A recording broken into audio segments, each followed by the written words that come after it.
زیادہ آتے تھے، اب مہمان آنا نہیں چاہتا، آپ بلانا نہیں چاہتے، اس لیے کہ ہم نے خود اپنے ماحول کو تباہ کر دیا۔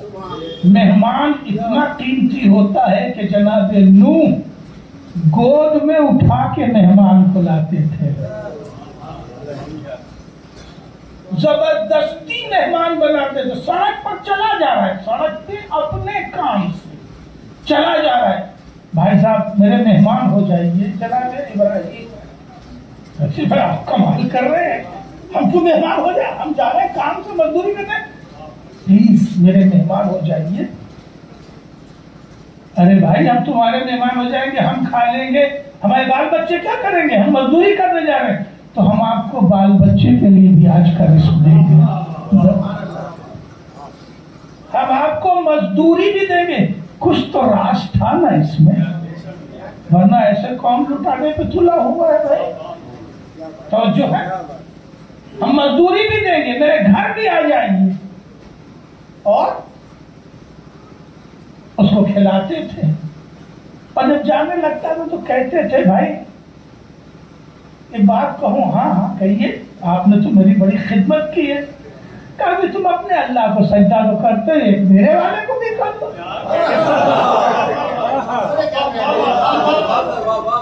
اب سمجھ میں آیا کہ تبلیغ کھا کے نہیں ہوتی ہے، تبلیغ کھلا کے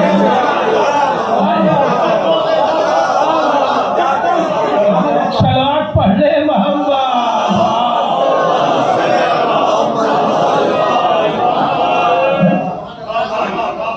اور وہ آپس میں کہتے نہیں صاحب ہم سجدہ اجدہ نہیں کریں گے، آپ نے اسی لیے کیا کھلایا؟ میں نہیں، خدا کی قسم ہم نے اس لیے نہیں کھلایا، بچی چاہ رہا تھا تمہیں مہمان بنائے تو بنا لیا تھا، چلے جاؤ کوئی بات نہیں۔ تو کہتے نہیں جب اس طرح کہہ رہا ہے تو چلو سجدہ کر لینے میں کیا جاتا ہے، ہمارا بھی بگڑ تھوڑی جائے گا، ہمیں بہت ناراض تھوڑی ہو جائیں گے، چلو کر لیتے ہیں۔ اور جب سجدے میں سر رکھ دیتے تو جناب ابراہیم دعا کرتے پالنے والے سر کا جھکانا میرا کام ہے، دل کا جھکانا تیرا کام ہے۔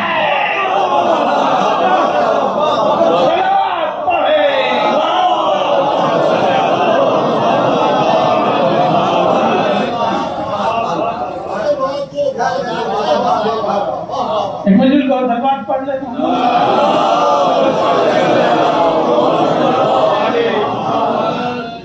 یہ آج کا مسئلہ نہیں ہے، 1400 سال پہلے جب دعوتوں میں صرف 3 چیزیں ہوتی تھی، بڑی دعوتوں میں 3 چیزیں ہوتی تھی، شہد، زیتون کا تیل اور کھجور۔ بڑی دعوتوں میں 3 چیزیں ہوتی تھی، شہد، زیتون کا تیل اور کھجور۔ اب گوشت کی اتنی اہمیت نہیں تھی، ٹھیک ہے گوشت کے کچھ ٹکڑے بھی رکھ دیے گئے، یعنی عہد رسول میں اگر شہد دعوت میں ہے، گوشت کی اہمیت نہیں تھی، گوشت اونٹ تو ہر گھر میں پلا ہوا تھا، ہے نا، دمبے بکریاں تو ہوتی ہی تھی، شہد اگر ہے تو بڑی دعوت ہو گئی ہے نا۔ اب سب سے بڑی دعوت تو چکن کی ہو گئی ہے نا، ویسے شہد اگر ہے، زیتون کا تیل اگر ہے، اچھے زیتون ہے، اچھے نسل کا خرما ہے تو اچھی بڑی دعوت ہے۔ اب یہ نہیں بتاؤں گا کہ وہ دعوت کیسے ہوتی تھی، خرما کیسے کھایا جاتا تھا اور شہد کیسے کھائی جاتی تھی، یہ بھی ایک طریقہ ہے، اکثر بات پڑھ لے رہا ہوں۔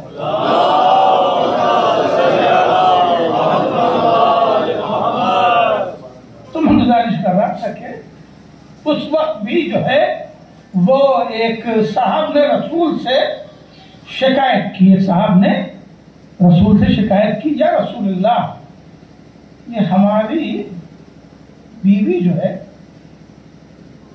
یہ مہمانوں سے بہت چڑھتی ہے۔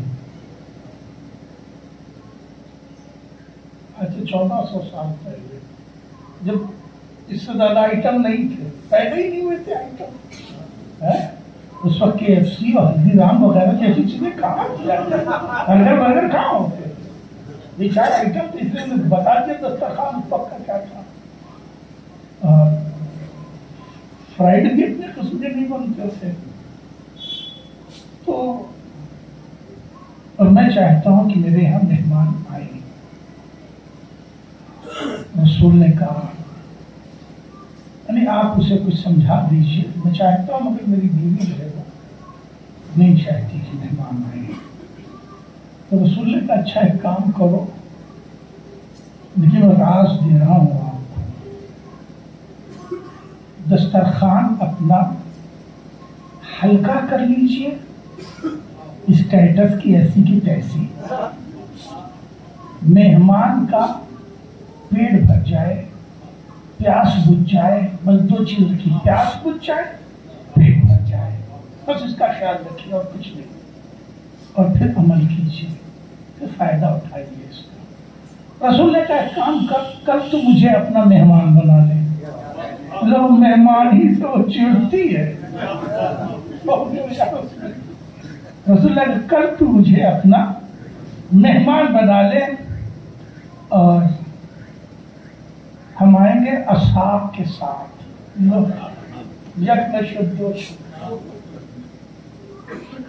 کچھ اہتمام مت کرنا، بس ہم تمہارے مہمان ہو رہے ہیں، کوئی اہتمام نہ کرنا، ٹھیک ہے؟ اس نے جا کر اب جب رسول آ رہے ہیں تو کون منع کرے گا؟ بری سے بری بھی بیوی ہو، رسول نے کہا خود آ رہے ہیں تو خوش ہوگی، ٹھیک ہے؟ رسول اصحاب کے ساتھ چلے اس کے گھر، تو حسب دستور نسواں وہ عورت بالا خانے پہ چلی گئی دیکھنے کے لیے کہ رسول کی شان و شوکت سے آ رہے ہیں، جملہ میں نے کہہ دیا، تو رسول آ رہے تھے، تو اس نے یہ منظر دیکھا کہ رسول اور رسول کے ساتھ جتنے بھی آ رہے ہیں سب کے ہاتھوں میں بڑے بڑے خوان ہیں، طبق ہیں، خوان ہیں، اور لے کے آ رہے ہیں۔ تو آتے ہوئے گھر میں داخل میں دیکھے، پھر چلی گئی اتنا انتظام کرنے، پانی بھجواؤ، کھجوریں بھجواؤ، جو بھی۔ اب وہ جانے لگے تو پھر چلی گئی، جاتے ہوئے دیکھے، جب جا رہے تھے رسول سب کو لے کے، تو اس نے دیکھا کہ ہر جانے والے کے پیچھے اس کی پشت کی طرف کالے بدرنگ کیڑے مکوڑے ہیں جو جا رہے ہیں، سب کی پشت سے لگے تو بہت گھبرائی، دوڑی ہوئی نیچے آئی، رسول تو چلے، دوڑی ہوئی نیچے آئی، آنے کے بعد اس نے شوہر کو آواز دی، شوہر باہر سے اندر ہے، رسول کو تو سیاف کر دیں اندر ہے، کہا تم نے کچھ دیکھا کیا؟ کئی لوگ جو جا رہے تھے تو سب کے پیچھے وہ کیڑے مکوڑے جیسی چیزیں جا رہے تھے، ہم نے تو نہیں دیکھا ایسا، ہم نے تو صرف رسول کو، اصحاب رسول کو جاتے ہوئے دیکھا، کہیں ایسا ہی تھا۔ اور وہ سب طبق کہاں رکھے؟ کمرہ تو خالی پڑا ہوا، نہ کوئی خان نہ کوئی طبق، کا طبق کوئی واپس بھی نہیں لے، وہ جو سارے طبق آئے تھے وہ کہاں گئے؟ کہا کوئی طبق نہیں لے کے آئے تھے، خالی ہاتھ آئے تھے وہ لوگ، کہا نہیں ہم نے دیکھا یہ طبق لے کے آئے تھے، وہ گئے کہاں؟ وہ لوگ لے کے بھی نہیں گئے، یہ ہوا کیا؟ رسول کو پوچھو جا کے، جلدی جاؤ، بھیج دیا اس نے کہ یا رسول اللہ میری بیوی نے دو باتیں پوچھی جو میں نے دیکھی بھی، کہ جو بھی آیا تھا وہ ہاتھ میں طبق لے کے آیا تھا خان، اور گئے تو یہ منظر دیکھا، رسول نے کہا یہی دکھلانے کے لیے میں نے دعوت مانگی،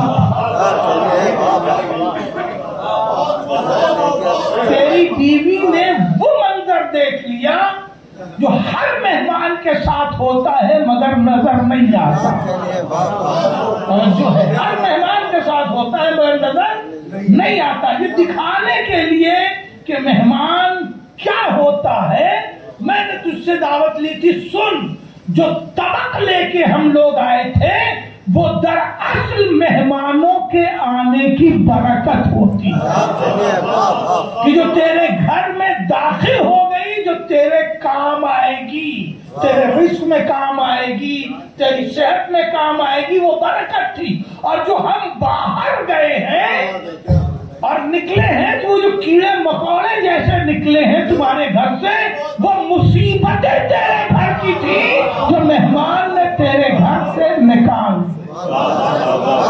صلوات پڑھ لے۔